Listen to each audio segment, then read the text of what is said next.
Design is a force that can shape movement, drives change, and gives activists a visual identity. From bold poster signs to viral social media campaigns, design has the power to grab attention, spark emotion, and inspire action. Think about the iconic "I am a man" sign from the civil rights movement, or the striking graphic of climate protests today. These designs do not just inform, they ignite passion and mobilize people.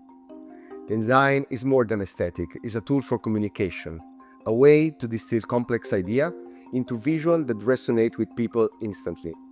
Whether it's a poster on the street or a viral social media post, effective design make activist message accessible and unforgettable. Throughout history, design has been at the forefront of activism. In this series, we will explore how can harness design to amplify your own message. Today, we live in a world dominated by visual. Screens are everywhere, on our desk, on our pockets, on our wrist. Visual are become a constant presence in our daily life. But this saturation comes with a risk, the oversimplification of complex issues into digestible images. Inequality becomes a series of bar charts.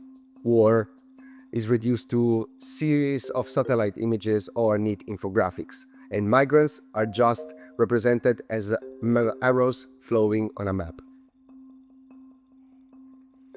In this context, design isn't just a decoration, it shapes how we perceive reality. Every design choice influences how people perceive the world. Design has even the power to turn ideas and places into products. Take the "I Love New York" logo. Suddenly, with this logo, a city becomes a brand, a commodity. Or the Apple's Think Different campaign, where ideologies themselves were packaged and sold as a lifestyle. Throughout history, many social movements have used design as a tool for social change, reclaiming a medium that long served the interest of the capitalist society. Take the civil rights movement in the US, when in 1968 striking sanitation workers in Memphis held a sign that read "I am a man" to protest against racial discrimination and poor working conditions. Or in Paris in 1968, when students and workers formed the Atelier Populaire. They occupied an art school and produced bold and hand-printed posters overnight, tools for protest that flooded the street and turned public swall into political statements. Another example is the UK miners' strikes in 1980s. Faced with mass pit closure, workers and supporters created grassroots design posters, buttons, and banners made in union halls and kitchens. These visuals helped unify a movement, giving working-class resistance an identity.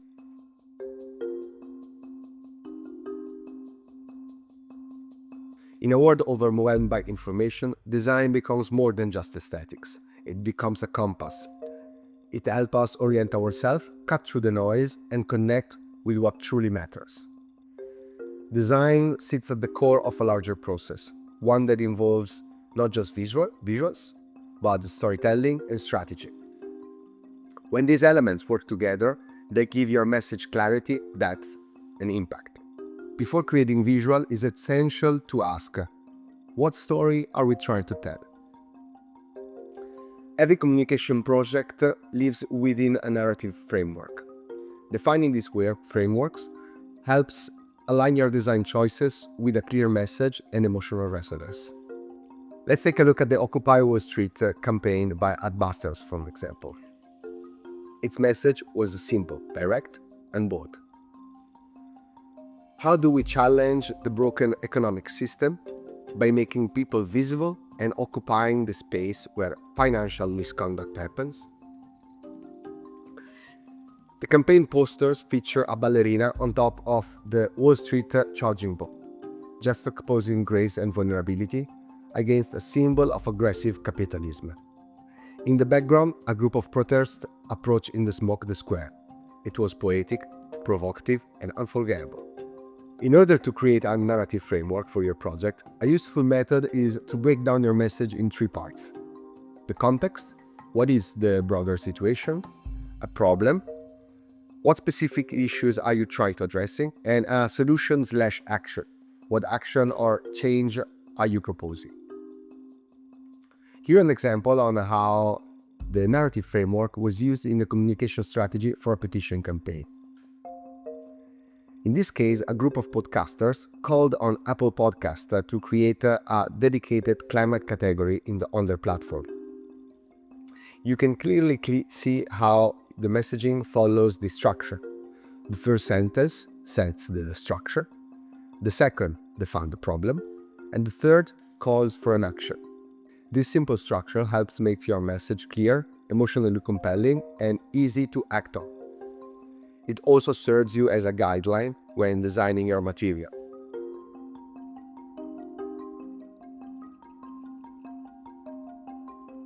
Once you have clarified your message and narrative, strategy helps you to bring your campaign into the world. Start by asking yourself, what is the goal of this campaign and what type of content best serves this goal? To navigate the wide range of content possibilities, a useful structure to follow divides content into three main categories: hero, hub, and IG. Let's look at each of these ones. Hero content is bold, attention-grabbing, and designed to reach a new audience and boost visibility. The goal here is amplification, getting noticed, and generating awareness. These might include eye-catching poster, viral social media post, or short video reel. Hub content is created to engage your existing audience. This content is for people who already know your work. It keeps them connected and informed.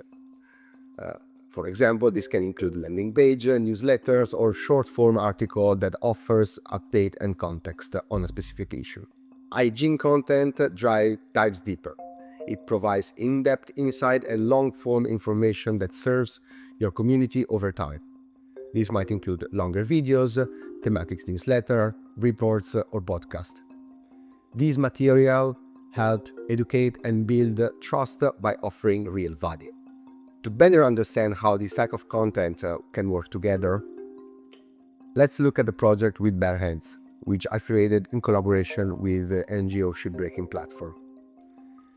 The campaign aimed to raise awareness around the topic of hazardous ship dismantling practices happening in Bangladesh. Practice with serious consequences for the coastal communities where yards are located. For this, we developed a range of content to engage audience. Here are some examples. We developed a guerrilla campaign where we displayed large-scale photographs taken by photojournalist Tommaso Clavarino across the streets of Lisbon during a major shipping expo. This was our hero content, designed to surprise and provoke attention in the public space. Another type of content was a landing page presenting key information and data and context on the issues. These serve as our hub content, offering a place for interested people to learn more and stay connected. And finally, we collaborated with a theater company to create a 40-minute live performance.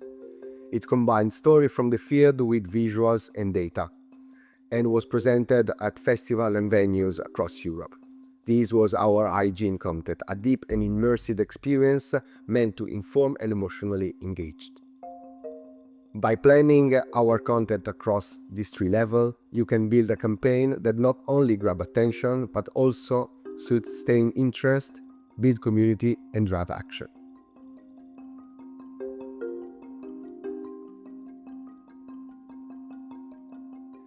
Now that your story and strategy are clear, it's time to translate them into powerful visual materials. At the heart of any campaign is the key visual, a central image or design concept that becomes the blueprint of all your communication assets. An effective key visual typically includes three things: a headline, meaning a bold, attention-grabbing title. This is your hook. It draws people in and makes them want to know more. Second is a body copy. This is a support text that adds context to your message. It should be concise, informative, and emotionally engaging. And lastly, a call to action. Clearly state what action you want your audience to take. sign, share, donate, join. Don't leave it ambiguous. In this campaign, calling for action on Australia's bushfire crisis, all three elements are clear and structured in a strong visual hierarchies. Similarly, the Occupy Wall Street poster we looked at earlier balances a provocative headline, a bold typography, and a powerful image, crafted into a minimal yet memorable layout.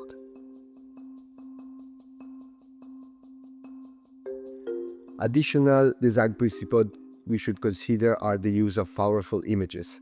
Use visuals that evoke emotion and communicate a message instantly before a single word is read. And also bold typography. Choose legible, distinctive font, ideally not more than 2 fonts.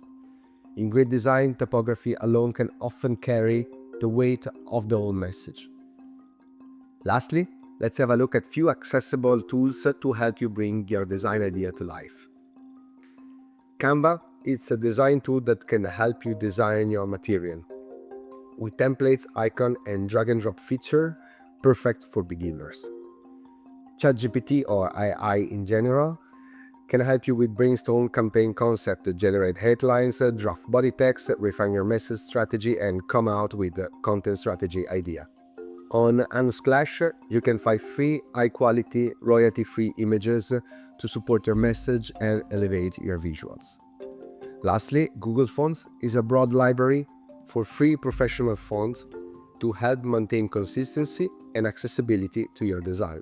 In conclusion, design is not just about how something looks.